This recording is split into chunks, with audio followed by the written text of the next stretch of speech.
Narito na ang pambansang pantanggal umay upang maghatid ang mga kwento sa buhay. Buong barangay kapitbahay, mga tropa at tambay, tawagin na pati na rin si nanay. Anong kwento mo?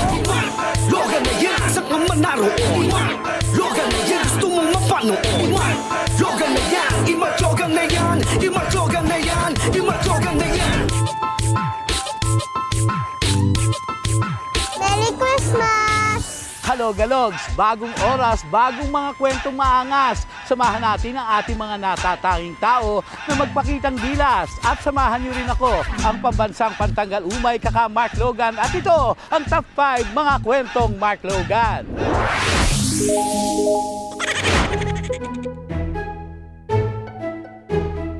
Ang mga ibon na lumilipad ay mahal ng Diyos, di kumukupas.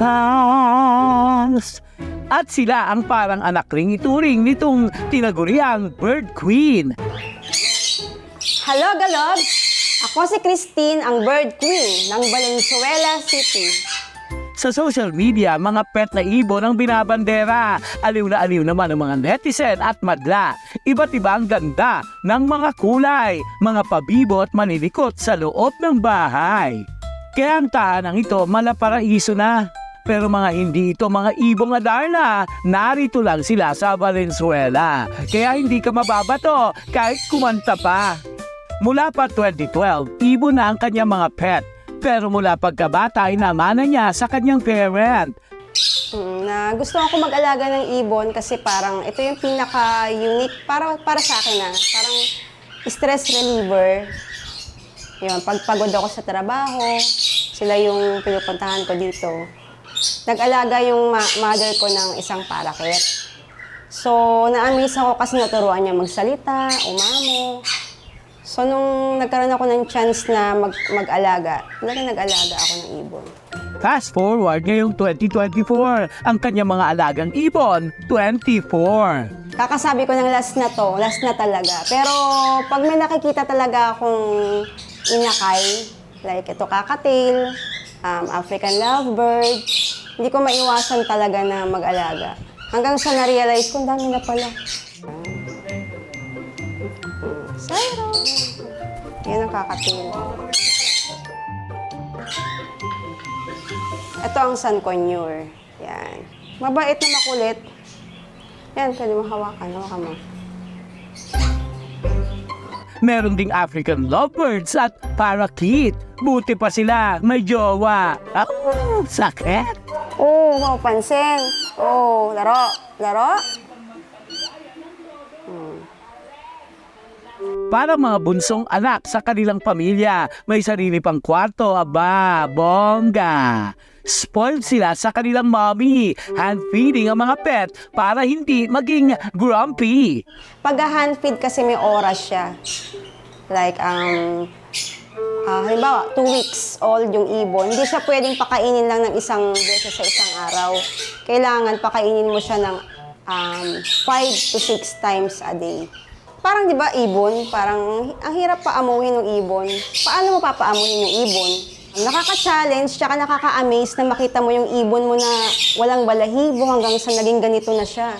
Kasi yung ibon, kapag ka napaamo mo na siya, kagaya nito, sanay na siya sa tao. So kung halimbawang ito, hinanfeed ko siya, napalaki ko siya, ibinigay ko siya sa'yo, may tendency na aamo pa rin siya sa'yo. Siyempre, hindi lang naman puro paglalaro. Kailangan din nila ng vitamins at ligo. Ayan, subukan natin paliguan si Sayro kung maliligo siya. Kung saan silang naliligo naman talaga, hindi advisable na pipilitin mo. Ayan, no. Ayan. Kung tutuusin, malalaki na yung mga anak ko, pwede na ako tanghaliin ng gising. Pero dito, hindi po pwede kasi umaga pa lang mga 6 pa lang nag-iingay na sila. Naghahanap na ng pagkain, naghahanap na ng inumin. So ako, wala akong karapatan na matulog ng, di ba, ng matagal. Oh, uwi na, uwi!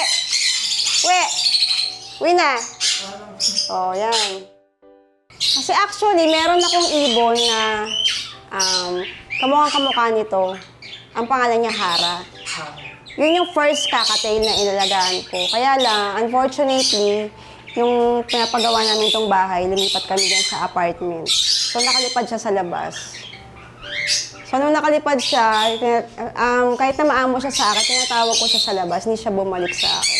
Mas masakit pa sa sa iniwan ng jowa. Meron siyang leash, may tali. Nandyan lang siya. Kahit may tali siya, nandyan lang habang nakamotor. Ayon sa kanta, ibon mang may layang lumipad. Kaya para sa mga alaga niya ay hindi masad. Kanyang ina-exercise sa mga pakpak. Merong training para hindi lumagapak.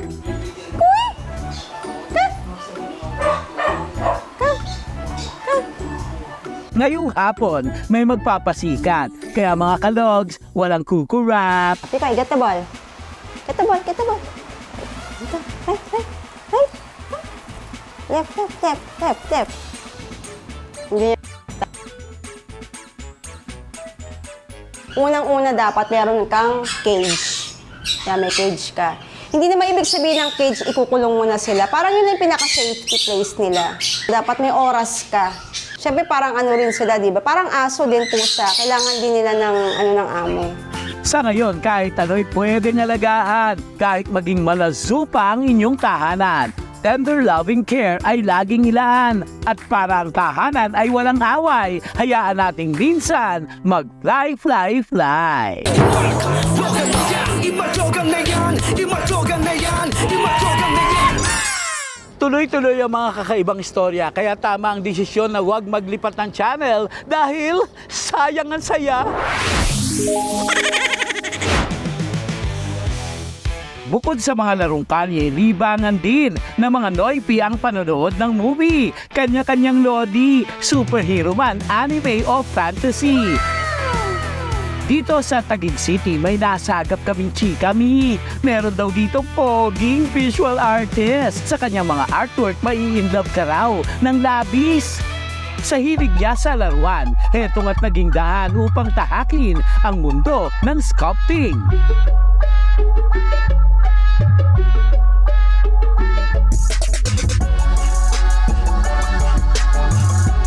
Hello, Galogs! Ako si Jose Manansala, visual artist.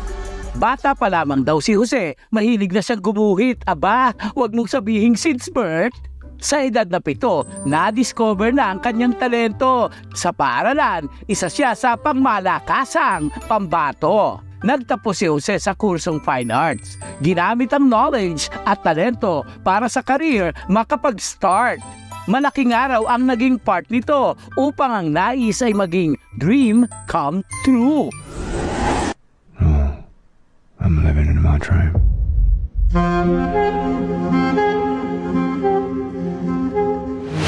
Nung bata pa lang ako, mahilig na talaga ako mag-sculpt. Nag-start ako noon using modeling clay. So dahil galing lang ako sa simpleng pamilya, kapag may mga gusto akong mga laruan na hindi ko kayang mabili, ang ginagawa ko, ini-sculpt ko na lang using modeling clay. Discover ko yung sculpting year 2010. Meron akong kaibigan na owner siya ng isang toy museum sa Las Piñas. And nung nirefer ako doon sa kanya, nakita ko yung mga collections niya. And sabi niya sa akin, bakit hindi ka gumawa ng mga sarili mong toy collectibles since kaya mo naman? So yun, bago ako umuwi nung time na yun, binigyan niya ako ng book na coffee table book, sabi, na may mga toy collections. Tapos yun, doon na nag-start yung journey ko sa sculpting. Nagsimula ako mag-sculpting year 2015 after graduated from college sa FEU Manila.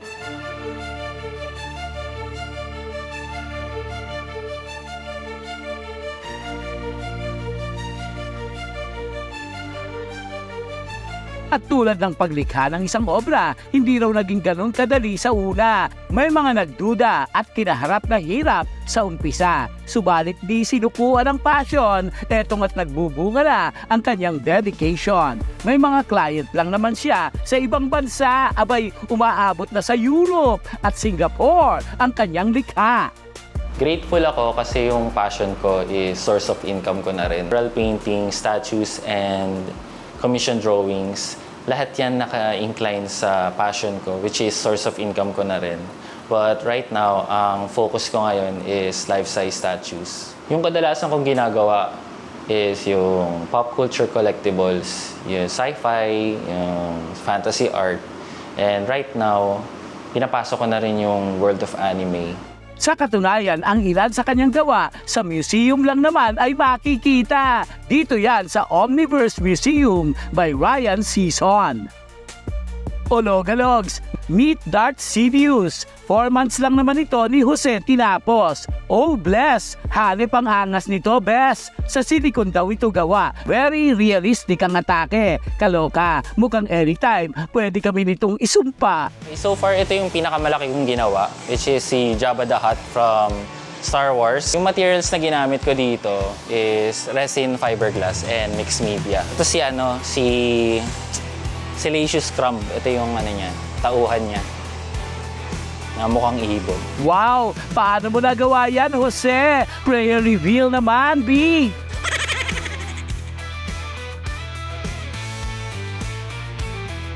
So ito yung isa sa mga ginawa ko, si Chewbacca.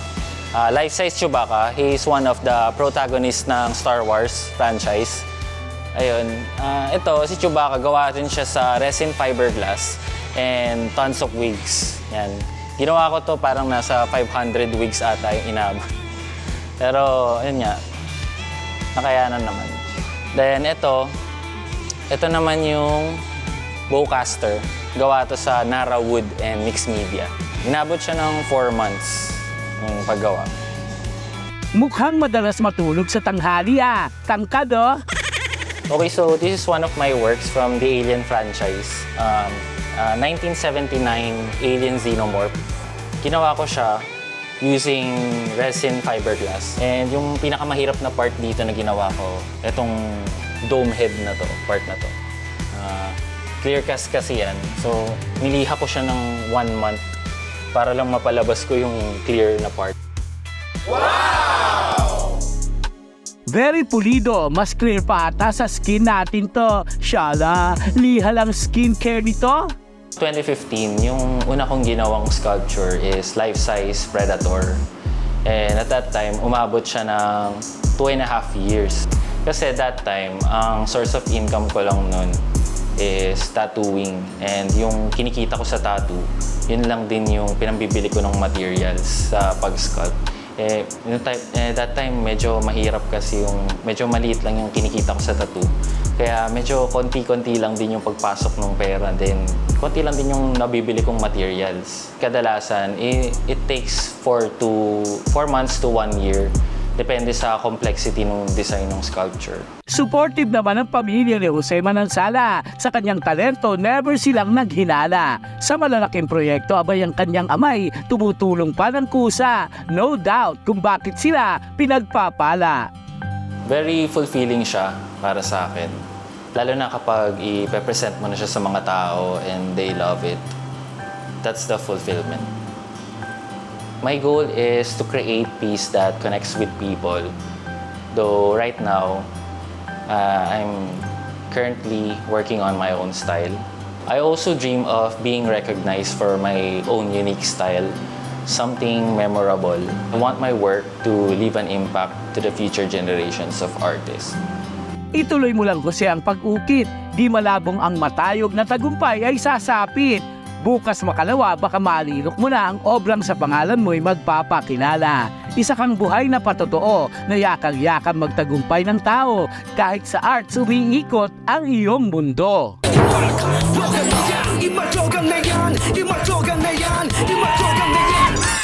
Tuloy-tuloy ang mga kakaibang istorya kaya tama ang desisyon na huwag maglipat ng channel dahil sayang ang saya.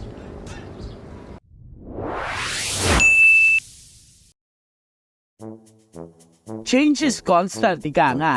Ang bago ay unti-unting napapalitan ng luma. Dating sulat papel na naging sulat kronikong de baterya. Dating takbuhan sa labas, ngayon ay online games na. Maging dating jowa mo na ang linkis na ay sa iba.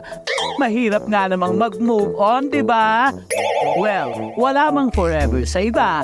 May forever naman daw sa Sagada.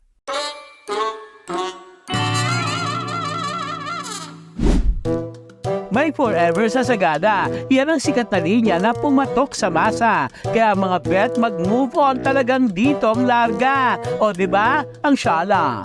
Kaya Logalogs, tama na ang mukmok and join your kaka sa forever serye trip to the oh-so amazing Sagada. First stop, trip to kabilang buhay. O diba kabigla? Dahil maging sa other life, forever ang eksena. Dito, di usong till death do us part. Dahil maging sa other life, si Labse ka heart to heart. Okay, so there's forever in Sagada kasi kahit po sa paglibing, dapat sila ay magkatabi, yung dalawang mag-asawa. Okay? And then, sa mga kabit naman, baka sa ibang lugar na yun. Pwede rin yung kabit. Wow, where's, di ba? Ang smart. So, meron tayong picture spot dyan. Pwede po kayong mag-jump shot kung gusto nyo. Pero alalahanin nyo po, mas malapit po yung sementeryo kaysa sa ospital. Mas malayo po yung ospital natin doon. Yung sementeryo, dito lang po. Pwede na naman pong dyan na lang. Hindi na po pupulutin. Mula sa makabagong sementeryo ay kalahating oras na lakaran para dumayo sa kabilang ibayo. Matarik ang daanan at puro liko-liko. Aro Diyos ko, bawal ang marumpok na buto-buto. Bawat usad ay tanaw ang kulturang nakatago. Dito naman daw nakalibing ang kanilang mga ninuno. Okay, so pwede po kayong magpa-picture, huwag po kayong matakot. May nagpapakita lang pero hindi naman po sila sumasama. Ang iba ay nasa loob ng kuweba. Ang iba naman ay nakalambitin sa bangin. Go, go, pa!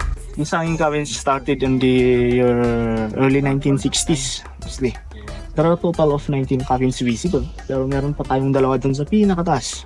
Okay, so mapapansin nyo, meron tayong mga maliliit na cabin. Yung mga maliliit, hindi po mga bata yan Lahat po yan ay matatanda. But they were put in that cabin into a fatal position. Yung sa parang paniniwala namin na pag ikaw ay galing sa sinapupunan ng yung magulang na naka-fatal position, dapat ikaw ay babalik na naka-fatal position. And then yung bangkay na yun nakabalot lang po sa traditional cloth namin or yung death cloth. Yan, tapos ayun, pasan-pasan talaga tapos lalagay dyan. And then pinagpapasahan lang yun mama. Nakabalot lang yun sa traditional cloth. And then pag nakabalot yun sa traditional cloth, asahan nyo may likidong tutulo. For our belief that pag ikaw ay natuluan ng likido na yun, magdadala doon ng swerte. Isa ito sa mga sumisimbolo sa forever o walang katapusang pag-alaala sa kultura at tradisyon na unti-unti lang nawala. And then natigil lang po to due to sanitary purposes. Pwede magpatuloy kung hindi po siya naging tourist attraction. Pag po nagsabi tayo dyan, it takes for 4 months and more para mawala yung amoy. Kasi talagang it can lead to epidemic pag naamoy natin yan. As in, government din po nung parang isang nagpatigil niya. Kasi ito yung naging talagang tourist spot. Kailangan mang itigil ang nakagawian ay pangunawa ang ibinigay ng tribo. Ang natatanging magagawa lang ay ingatan at i-preserve ito bilang respeto sa kanilang ninuno na ang nais ay maging forever, parte ng kalikasan at maging forever na alaala ng mga kabataan. Mula sa matarik na pagdayo sa nakaraan ay dumayo naman tayo sa, matarik din na akyatan.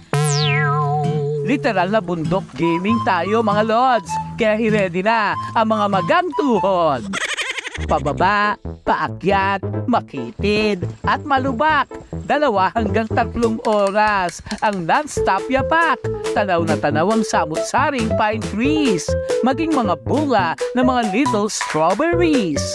Nakakain po siya pero hindi pa siya hinog na husto.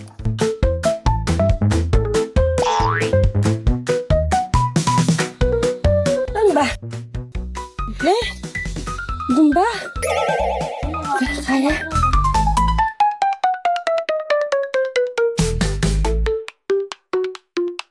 Legit na tululaw ay napaglalakbay. Baligtad na lang ng damit pag di mahanap sila nanay. Oh my, malapit na ang sorpresa. Worth it nga ba? Well, kayo na ang humusga. Charan! Welcome Logalogs sa Kamanutek na sa Tagalog ay parang utak. Ang Kamanutek ay hugis utak at asulang lupa na makikita mo dito lamang sa Sagada. O diba? Kakaiba!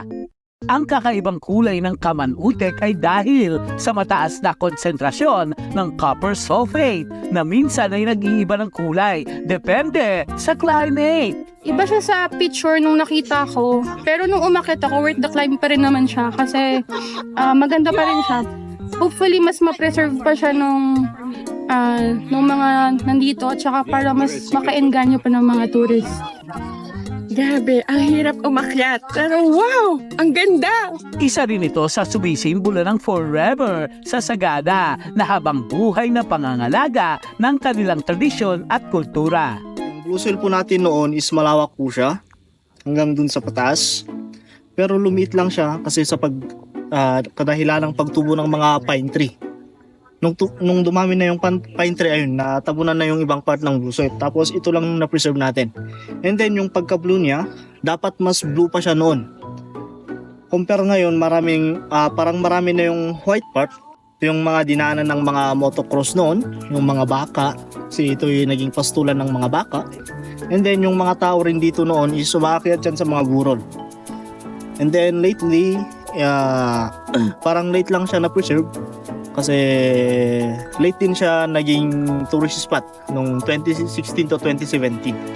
May mga tradisyon mang naiba, may mga talawing mang di sadyang nagiba, ang mangingibabaw pa rin ay ang pagpapahalaga at pag-iingat sa natitirang bakas ng kultura. Yung mensahe ko lang naman po is lagi nating pahalagan ng ating mga kalikasan.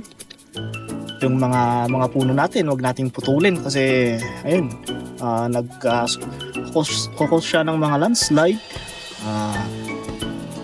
mga wildfires. Wag natin sunugin yung mga kagubatan natin kasi dapat lahat ay green. Ayun, magiging black na kagaya ng mga ganun, black, brown. Tapos itong mga parang natural resources natin, wag nating sayangin kasi hindi natin alam, baka pagdating ng panahon kakailanganan din ng mga future generation, yung mga anak natin. May forever sa Sagada, di lamang dahil sa konotasyon ng iba, dahil ang aral ng pagbibigay importansya sa alaala at kultura ang susi upang maintindihan mo na ang pinapahalagahan lamang ang habang buhay na mananatili. Imadyogan na yan, imadyogan na yan. Sa unang bagsak pa lang ng linya, maki-carried away ka. Sa mata-mata acting, kakasa itong akling. Dahil ang munting salo na ito, lumalakit nagiging entablado. Hindi bilang suklay at gunting. Dahil ito ang Arman School of Acting. Kung nakinig ka ng mga drama sa radyo, nanonood sa musical o teatro o soap opera sa gabi ang trip mo sa mga star nating actress, mawalang galang na ho. Sa husay ng internet star, siya ngayon ang pamoso. Hello, Galogs! Ako si Arman Salon. Ready na ba kayo sa actingan ko? Humanda kayo. Diyos ko po! Diyos ko! Diyos ko! Diyos ko! Diyos ko po! Diyos ko po! Kinikilabutan kang todo! Hindi lang kaliwang mata ang kanyang paluluhain. Buong katawan ang umiiyak na parang pawisin. Dapat laging mataas ang emosyon. Bawal ang nonchalant para may aksyon. Grabe ka naman! Diyos ko, kinikilabutan ako sa ugali mo! Kaya noon bata pa talaga ako, tumitingin ako sa salamin. Ginagaya ko si Marcel Soriano, si Julie Vega, Nora Honor, Sharon Cuneta. Parang yung mga pinagdadaanan ko, yung mga dala na lahat. Mama, meron akong manika. Sobrang ganda. My God. Gumagalaw-galaw na siya. Nagkakatotoo. Miski mga customer hindi nakaligtas, umiksena sa Best Actress ng FAMAS. Noong pa man, di ba? Kahit dito pag may sakit dito si nanay, sinagbabantay ako. May kaibigan ako doon na marunong maggupit. Tinitignan ko, nag-i-imagine ako. Tapos pupunta ako sa mga bata. Gugupit ako ng magbata, papractice ako. Sa iba niyang drama, mabibitin ang iyong luha dahil may biglang eepal sa moment ng akla. Ikaw, lumayas ka na! Sasagot ka pa, ha? Shoutout pala kay Milkana. Hi, Milkana! Yung electric fan nga, ano nga rin, harap ang init. Dali lang yung electric fan pakiharap. Ang aming interview ang ebidensya na siya talagang bida sa eksena at tayo'y pawang mga extra. Ang kukunin ko sa lang yun. Sa bowl, ayaw ko kasi lang tinitignan ako na kukuha ng ulam. Ano ba yun? Mamaya na lang. Mamaya. Tapos ano ayaw ko na maingay, sinasabi ko, Mamaya na lang, bumalik na lang kayo.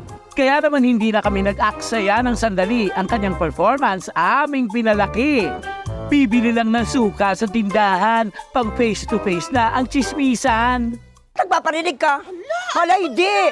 Pag dumadating ako rito, nagpaparinig ka sa akin. Ano, wala kay suka? Wala. Ano ba yan? Paano kung maluluto ng adobo ka, walang suka? Magme-merienda lang naman ang ate ko. Mas mainit pa sa hotcake ang kanyang ulo. Alam mo, sabik na nga akong kumain yan, no? Gutom na nga ako.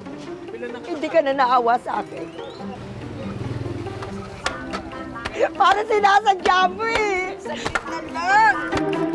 Pati mga kapitbahay, siya ay dinadamayan. Tulad nitong si Benedict na kanyang leading man. Pero trabaho lang, walang personalan. Ang pakinig ay on-screen lang naman. Wala mang love life, siya ang inspiring. Dahil ang kanyang biggest break ay dumating. Hindi sa pag-arte niyang modeling, kundi sa pagiging father ng 5 supling. Nire-respeto ko nanay ko. Gusto ko may pagmalaki ko ng nanay ko, ipagmalaki ko ng pamilya ko na lalaki ko. Dahil kahit bading ako, gusto ko na mahalin ako, nagpakalalaki ko. Ang content niya ay kadalasang pampamilya. Motivation niya ito mula pagkabata. Kaya ang kanyang mga drama ay may hugot. Sa tunay na buhay, merong pinubugnot. Kaya nagkakadamit lang kami kapag tuwing Pasko lang sa mga gamit ko. Ano yan? Ako talaga sarili ko. Naglalako ko kahit kahit mga isda, nilalako ko yan. Tandiskarte lahat ang hirap. Dyaryo, tininda ko yung dyaryo. Nagtinda ako ng fishball. Kung mareklamong anak, hindi ako yung, inay, bili mo ko ng ganyan.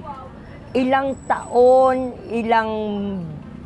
bagong taon, hindi ako nakaranas ng regalo. Kahit na birthday ko, hindi ko naranasan yan. Pag sila may mga birthday, yung nanay ko, may surprise siya, binibigyan ko nanay ko. Pero ako hindi ko naramdaman sa magulang ko na binibigyan ako. Pero mahal ko pa rin ang nanay ko. Dahil malapit na ang kanyang birthday, may kaunting regalo kami kay Mujay.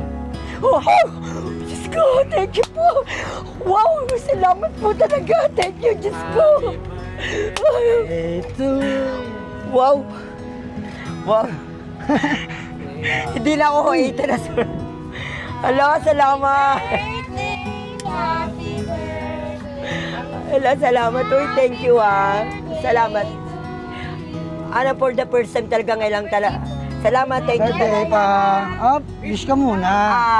Ang wish ko lang talaga, ang wish ko sana huwag tayo magkakasakit, malayo tayo sa kapahamakan, saka walang awa.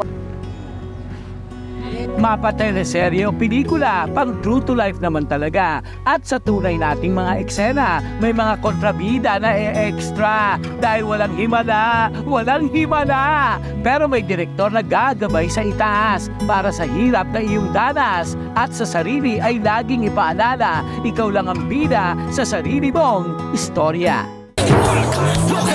Imatyogan na yan.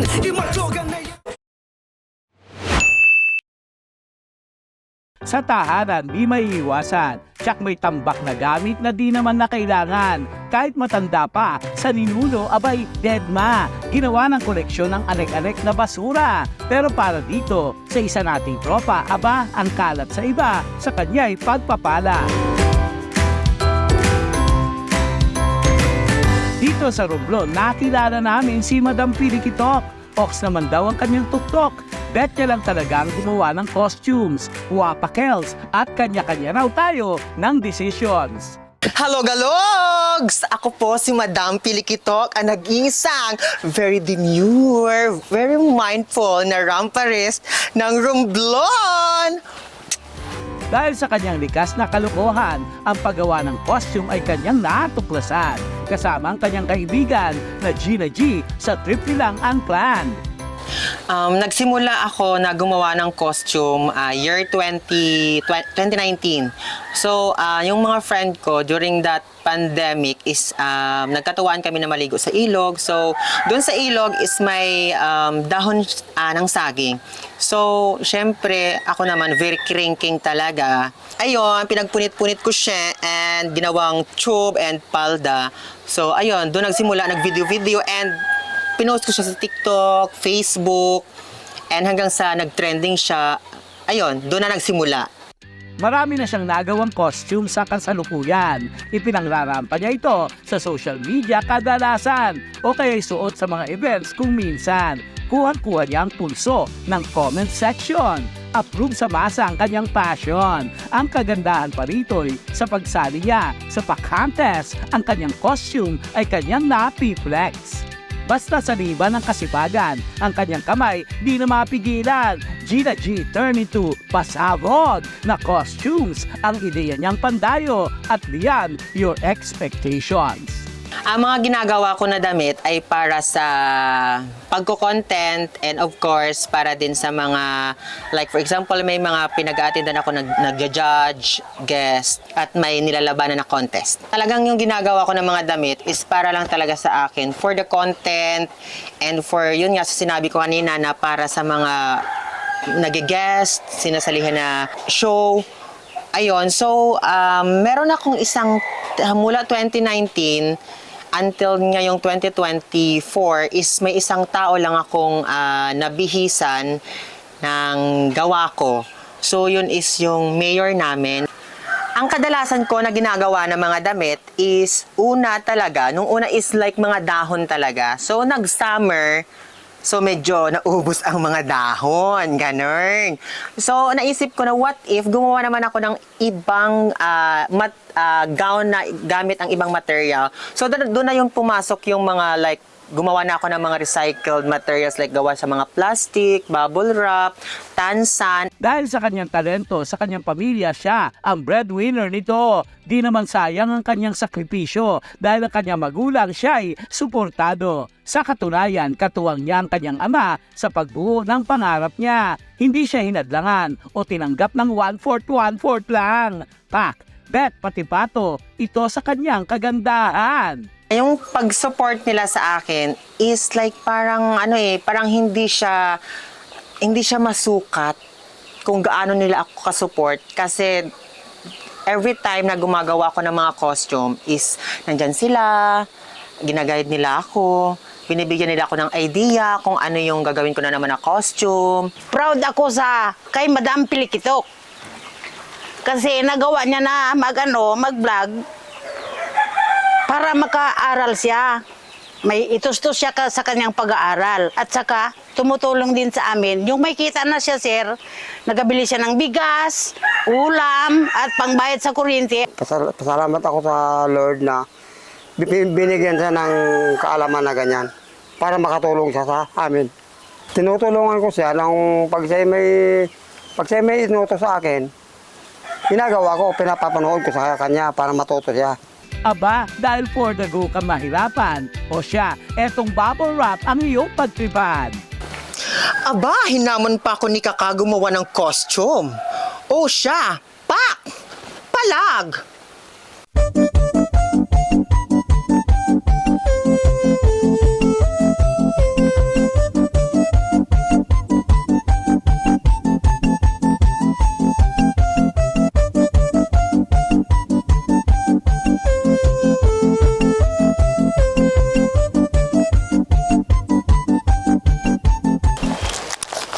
It's Demure. Hello, Demure. Hello, ladies. Ayan, Kaka. Pak, di ba? Kita mo naman. Very demure. Very dalisay. Very kaaya-aya.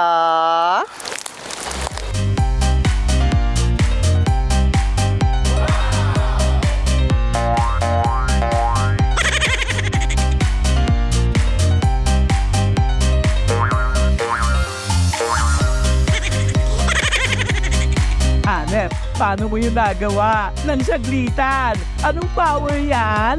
Grabe ang creativity. Pwede na, pang-party. Ang pangarap ko sa buhay ay ang pangarapin si Coast Guard. Ay, chares! Yeah, pangarap ko sa buhay is, of course, like, pinangarap ko na, like, maahon yung family ko sa kahirapan or mabigyan ko sila ng magandang bahay, maging comfortable sila habang natutulog, ganon. Kasi ayaw kong parang inisip ko na ayaw kong tumuntong ako ng 30 na like wala akong naibibigay na talagang bahay sa kanila, magandang tulugan, ganon. Yun talaga yung pangarap ko para sa kanila talaga. Gawa lang ng gawa ng costume, madam. Ang iyong talento'y for sure, may kalalagyan. Ikaw ang patunay na anumang hirap ng buhay, ilaban lang ang pangarap at piliing magsikap. Dahil balang araw, mapapasa atin din ang hinahangad nating spot.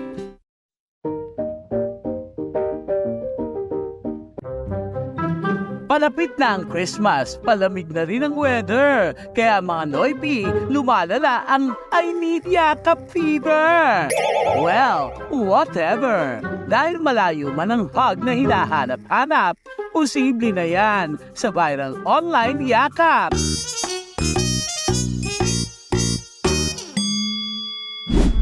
Like this ating na miss na si Lolo. Ang tensa, nabali pang braso. Ay Diyos ko, maiiyak ba o ano? Kung namimiss, bakit parang pinapatahimik mo? O loko, yakapin ba naman si younger self? Mas bongga nga lang sa'yo, with malaglobong ulo. Ano to? Ba't pati si Colette ay di pinatawad? Eh may kaputing sumingit. Sino ka ba? Koya! Oh my God! Ang hitad! Bet din yatang mahag itong si David. Oh! Ba't naman naging malaboxing sa bilibid?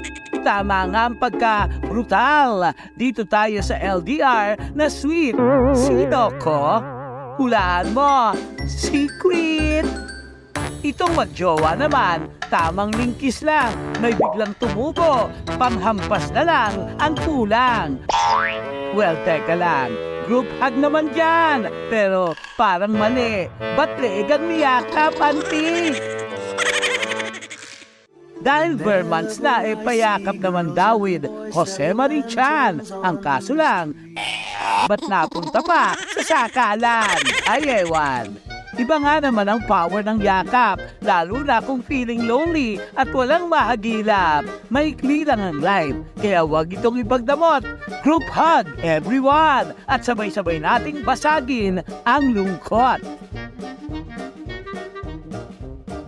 Hanggang sa susunod na kwentuhan, samahan ang inyong pambansang pantanggal umay. Sabay-sabay nating basagin ng lumbay, pag-ani ng trip ng buhay. Ako ang inyong si Kaka Mark Logan po. At ito, ang Top 5 Kwento. Pati na rin si nanay, ano ang kwento mo? I-Mark Logan na yan, saan ka man naroon? I-Mark Logan na yan, sa katerbang kwentong kwela, hatid yan ng balita. Tatlong dekada na natin kasama, sa mga kwentong merong weta at malulutong. Pamasa ng iyak na ating mabubusong, balita na papanahon, tsak pasok yan sa kahon. Mark Logan, mananggal lumbay sa telebisyon. Ano ang kwento mo? I-Mark Logan na yan, saan ka man naroon? I-Mark Logan na yan, gusto mong mapanood? I-Mark